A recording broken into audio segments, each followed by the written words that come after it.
Yo, what's up, guys? It's the MMA Analyst here to give you my predictions for UFC 150. Let's get right down to it.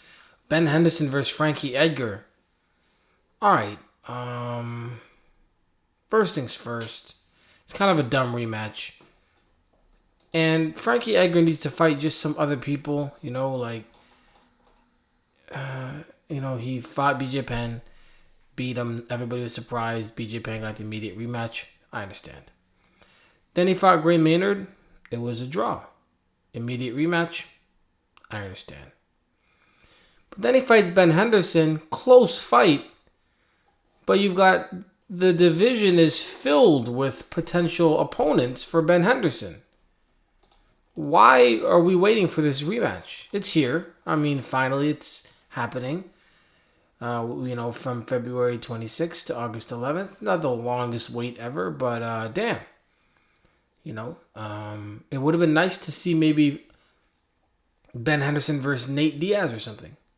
That would have been nice. Diaz been doing his thing. But anyway, so this fight's going to happen. It is what it is. And the winner will go on to face, somebody exciting. So that's good to see.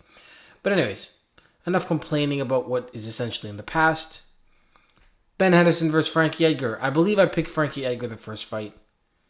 I thought he'd be able to move around and do what he does, boop, boop, boop, boop, boop, hopping around, doing all types of craziness. And he did it. He did a good job.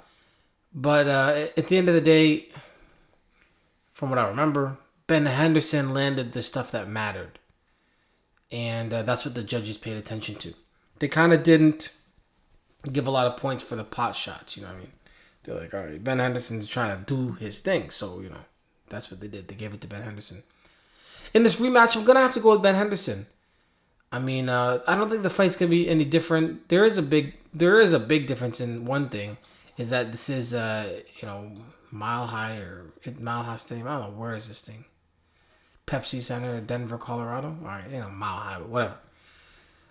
It's in Denver. So, it's going to be a problem. Cardio is going to be an issue for a lot of these guys. Anybody that doesn't fight professionally, and by professionally, I mean full-time, and make a lot of money, they're going to gas if this fight doesn't end early. So the entire undercard is just effed, except for maybe a wrestler or two. Anyways, Frank Yeager's got cardio for days, so we know he's not going to be an issue with cardio. And I think Ben Henderson's got a good situation with cardio as well, so I think cardio won't play a big factor in this. So I just have Ben Henderson's skill set. After watching the first fight, he's solid on his feet. His grappling's on point. He's strong. He's bigger than Frankie Edgar. And I think he knows what was working for him. Frankie Edgar, I don't think he can actually change it up. And that's the thing. Going into this fight, I see Frankie Edgar kind of saying, I do what I do, and hopefully that gets me the win. Ben Henderson says, you know what, I did my thing, but it was a little closer than I wanted it to be. And in this rematch, I don't want it to be that close. So let's, add a few things, take a few things out, switch a few things around. And I don't think Frankie Edgar has that. I think he just has what he does. In and out, fast strikes, mixing up takedowns whenever he thinks he can. And, point fighting. And I think Ben Henderson can switch it up if he wants to, and I think that's what he's going to do. I do see this going all 5 rounds, and I see Ben Henderson winning what could be an exciting fight. Donald Cerrone versus Melvin Guillard. I mean, as always with Melvin Guillard, he's fighting somebody that has a better ground game than him. And Donald Cerrone, that doesn't only have a solid ground game, but I mean, his striking's on point too. So he won't be afraid to stand up. He definitely won't have cardio issues. Melvin Guillard is obviously that first round beast, but makes the mistakes. And Cerrone's ground game is by far good enough to capitalize on any mistakes Melvin Guillard makes. Anything.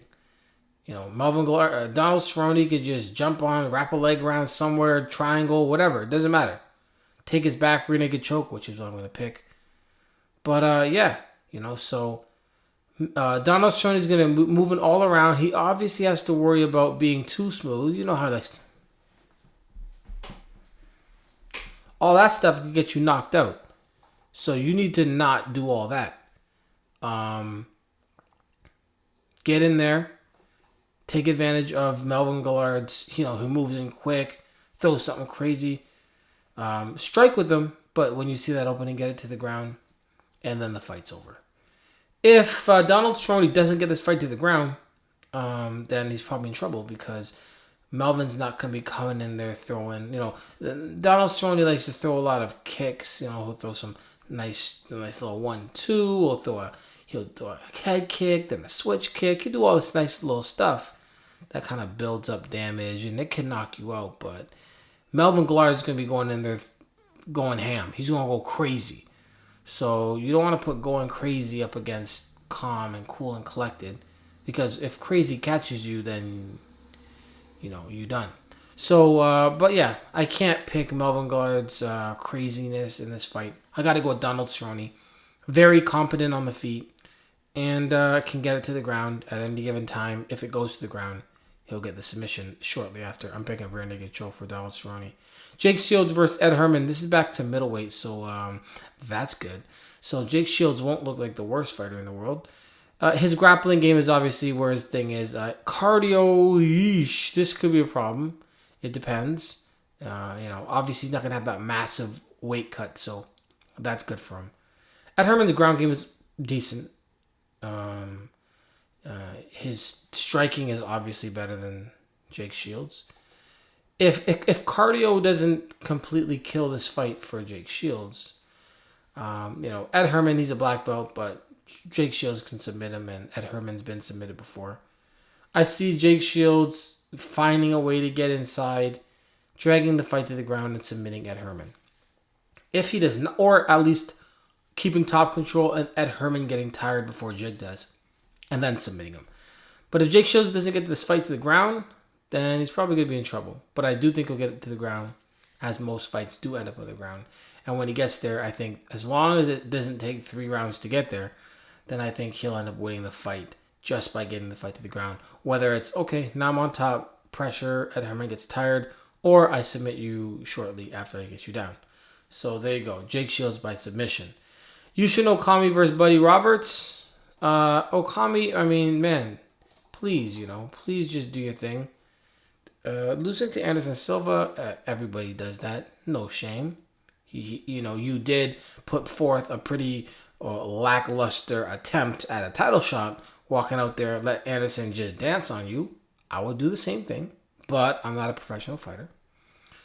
Tim Boetsch, you are on your way to a pretty easy decision. He has what you don't have, which is that notch that you can turn it up and say, let's end this fight. You need to go out there, stop trying to be Mr. Strikey Strike, get the fight to the ground, use your judo, do whatever you need to do, and just win this fight. All right? Buddy Roberts, he really doesn't have any business actually beating you. So, that's it. Go out there, do what you do, mix up your striking, use your judo, get the fight to the ground, dominate, be strong, be a good wrestler, get the win, and go home. Right? So, yeah. Let's try and do that, because you're about to have 3 losses in a row. It's not like they're going to cut you, but you just don't want to have 3 losses in a row. All right, next fight and the last fight on the main card, Justin Lawrence versus Max Holloway. It's a close one. I mean, you've got relatively, cage-wise, inexperienced guys. Both pretty decent strikers. I do think that Max Holloway will have the advantage on the feet. And basically, I think that it'll be a stand-up fight for the most part. If it were to go to the ground, probably Justin Lawrence would be the one to take it there. And also cardio could be an issue as well. I'm going to go with Max Holloway by a decision. But yeah, that one's tough. Undercard, I'm going with Dennis Bermudez. Going to go with Jared Hammond, Eric Perez, Dustin Pegg, and Nick Lentz. So there you go. UFC 150. When's UFC 151? Oh, shoot. September 1st. Yikes. That's a heavy main event right there. Everything else is not, though. Wow. Holy. They really just put the main event together. Like, we got a good main event. And everything else is lacking. Holy. UFC 152. Get down with that. All right, anyways. Sorry about that, guys. I was just kind of looking ahead. I don't rarely even actually do that. There's a lot of UFC, man. UFC, man. Pause. MMA, it's important. Peace.